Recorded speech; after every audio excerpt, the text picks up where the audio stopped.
বন্যায় ডুবে যাচ্ছে দেশ, মানুষগুলো নিরপরাধ, স্বপ্নের বাড়িটাও ভেঙে যেত না যদি থাকতো টেকসই ভেড়িবাঁধ। প্রিয় দর্শক, সারা দেশ যখন ঈদের আনন্দ ভাগাভাগি করতে ব্যস্ত, ঠিক এমত অবস্থায় সাতক্ষীরা জেলার আশাশুনি উপজেলার বিছট বাজার যেন নিজেদের প্রাণ রক্ষার্থে প্রাণপণ চেষ্টা করতে ব্যস্ত। উপকূলীয় জীবন এতটাও সহজ নয়, এখানে বাঁচতে হলে জন্ম থেকে মৃত্যু পর্যন্ত লড়াই করে বাঁচতে হয়। প্রিয় দর্শক, আপনারা ভিডিওতে যে বেদনাদায়ক দৃশ্যটি দেখতে পাচ্ছেন, এটি খোলপেটুয়া নদীর তীরে অবস্থিত 200 ফুট উপকূলীয় রক্ষাবাঁধ, যেটি প্রায় মাঝ বরাবর অবস্থান থেকেই ভেঙে যায় এবং প্রবেশ করে খোলপেটুয়া নদীর লোনা পানি এলাকাবাসীদের মাঝে।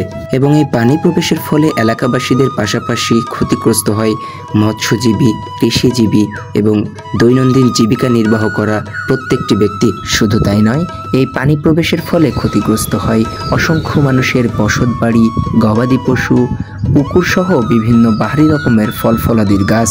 এভাবেই যেন যাচ্ছে উপকূলীয় মানুষদের দৈনন্দিন জীবনযাপন। যুদ্ধ করে বাঁচতে হয় নদীর বুকে। এভাবে আর কতদিন?